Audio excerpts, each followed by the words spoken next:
Today we're going to be talking about how we could scale our OnlyFans agency by enhancing the quality of the models, as well as adding more models to the roster, and as well as investing more services into our models. We'll also be discussing how to create teams around your model to ensure a smooth and successful workflow, and when to do so. Now, of course, there are a few ways to scale your OnlyFans marketing agency.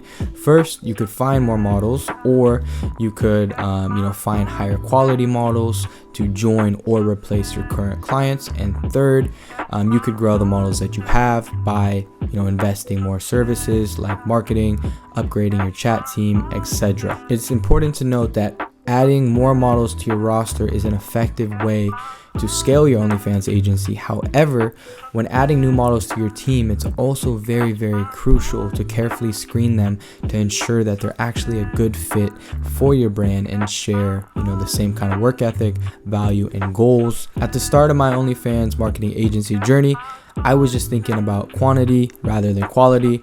All I wanted to do was sign any model that I spoke with, and this was a huge mistake, but also a learning lesson for this reason. More models mean more work, more complaints, more complications, more management, more chatters, and more stress. With that being said, it's very important to make sure that your model is going to be worth your time. Now, of course, it has to make mathematic sense to hire models. You want your models to have potential. You want them to have the desire and the work ethic to actually grow their account. You want them to be invested. Maybe they're already starting on TikTok and you can see that they've been consistent. And you really want to make sure there's some revenue that they've already made.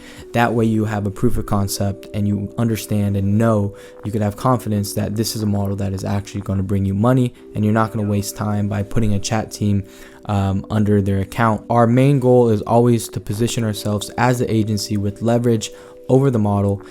We have something that they need, and it's not the other way around. We only want to work with who we qualify worth our time. You only have so much energy available for use every day. What I have learned is that by firing 75% of my models, or my smaller scale models, and instead focusing on my top performers, which is the other 25%, my company actually had its best month following those cuts. And this is because I was actually able to focus all my attention after cutting chatters, unnecessary managers, unnecessary marketing people, and then instead focusing my energy on effectively marketing, promoting, and selling for my top performing clients. This also allowed me to focus on the relationship with my client and also collaborate with her to, create a partnership rather than just a service that I'm providing for too many models. So the lesson is to focus on quality of models instead of quantity, and also really focus on creating a solid team around your models. So you really want to really invest in the right marketing people, the right managers, the right chat team members, and have your top team members working for your top performers. You could also dedicate teams for other services like photography, video production, social media management, marketing and customer service as well. By creating dedicated teams, you can ensure that each aspect of your agency is running smoothly and efficiently. It's also important as the CEO to be conducting ongoing training and support for your team and for your models as well. This could include regular check-ins, providing access to resources and tools, and offering opportunities for other kinds of development within your team and with your models. A lot of models actually are going to be a waste of your time, and this is something that you are going to see. A lot of the models that aren't really making a lot of money, there's usually a reason for that. The models that come in and that are making $25,000 already, they put the work in, they understand what it takes to get there.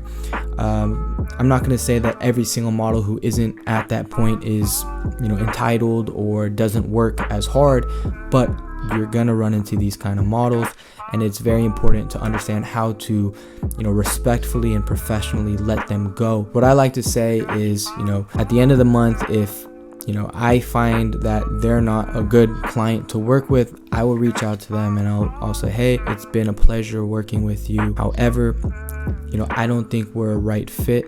I don't want to be selling you a service that I don't think is benefiting you. And I don't want to as well be taking on clients that I don't think is benefiting me. After I word that a little bit better, I then recommend other agencies. I have some friends that might want to take them on, but it's really important to cut these types of models out as soon as possible.